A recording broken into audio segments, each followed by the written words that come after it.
Saturday afternoon on CST from Lafayette, the Ragin' Cajuns women's basketball team scored a 63-55 victory over the ULM Warhawks.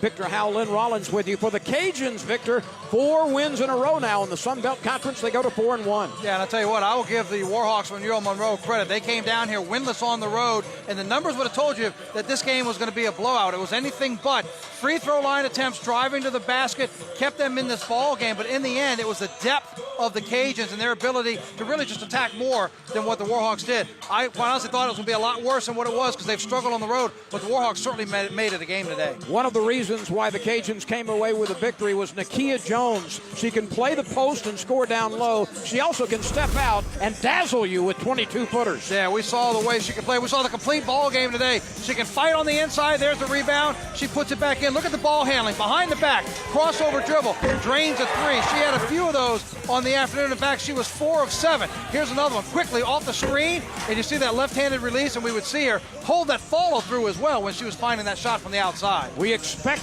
ULM's Gabby Cortez to be effective offensively, and she was so. 27 points tonight, and most of those coming in the second half. Yeah, really, the majority of them did. She only had 2 made field goals. She went to the free throw line and had 8 points at the break before in the third quarter. She found her offense and really picked it up. That's when she started hitting from the outside. She finished with 3-pointers on 8 attempts. Almost half of her field goal attempts came from the outside. She did go to the free throw line 7 times, but she was a big reason with that second half surge of offense and the free throw line, which is what really kept the Warhawks close, really into the fourth quarter, which is when they lost it in the first minute and a half, that separation. Each time the Warhawks got close, it seemed like Troy Swain would make a play or two for the Ragin' Cajuns to keep Monroe, the team from Monroe, from getting over the top. Yeah, and she's coming off of 2 games where she didn't have a lot of offense, meaning her last game and today in terms of the shooting. 4 of 15 today. She was 0 for 5 from deep. She did finish with 8 points, but she had a couple of big plays when they needed it, like hustle plays here